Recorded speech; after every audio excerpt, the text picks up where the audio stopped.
سهیل افریدي په بجټ کې د ژوندون کارت اعلان کړی دی.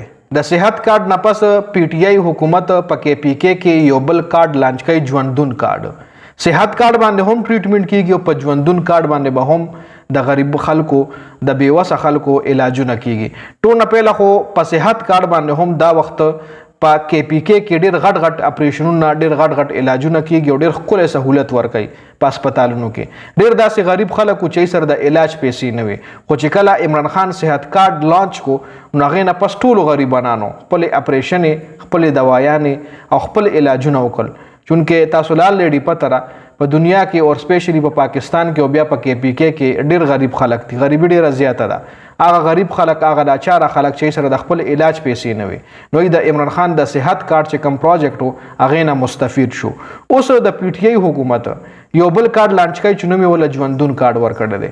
دا به هم د صحت کارت غوندې کار کوي، خو کوس چرې په صحت کارت باندې یو علاج د چا نه کیږي نو په ژوندون کارت باندې کیږي.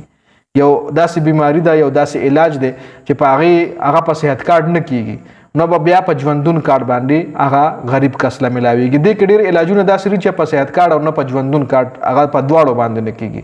لکه دې کې داسې د انسان په جسم کې داسې یو اعضا چې بېکاره شي، ته کټ کول غواړي او بل ولا لګول غواړي، نو هغه به ته بهر نه راغواړي، بیا په صحت کارت باندې نه کیږي، به ته بیا په خپلو پیسو باندې کې کم ټریټمنټ چې په پاکستان کې دننه کیږي او جسم کې دننه اپریشن کولی نو هغه کیږي، خو جسم کې دننه لکه اوس یو کس ته هغه کډنی ټرانسپلانټ کوي، نو کډنی ټرانسپلانټ په صحت کارت نه کیږي. یو کس ته هغه ګرده خراب ده، ګرده بدلی، دا ګرده لري کوي بل ګرده لګي، نو ټرانسپلانټیشن چې کوم دی د کډنی شو یا داسې بل جسم اعضا شو خپله د انسان الله دې څوک هم داسې بې وسکۍ نه، بې محتاجۍ دي نه چې خپې نه وي.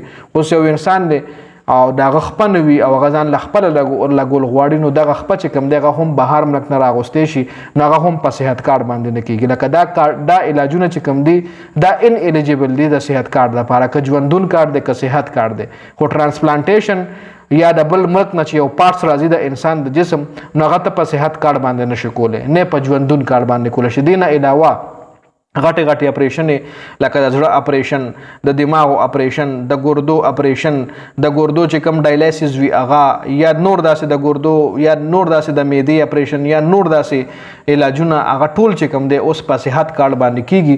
او که ان کیس یو علاج په صحت کارت نه کیږي نو هغه بیا په ژوندون کارت باندې کیږي. خو تاسو له دې نه مخکې کومې بیماریانې ما یاد کړي، نو د هغه بیماریانو علاج هغه نه په ژوندون کارت کیږي، هغه د ټرانسپلانټیشن چې کوم علاجونه وي، ټرانسپلانټیشن چې کوم ټریټمنټ وي، نو هغه نه په صحت کارت باندې کیږي او نه هغه په ژوندون کارت باندې کیږي. نو دا ځل په کې پی کې چې کوم بجټ پیش کیږي هغې کې به د ژوندون کارت اعلان هم کیږي د پی ټی آی د طرف نه، د سهیل افریدي د طرف نه. دې حوالې سره ستاسو سره د خپله قیمتي رایه موږ سره کمنټ کې ضرور شریکه کړئ.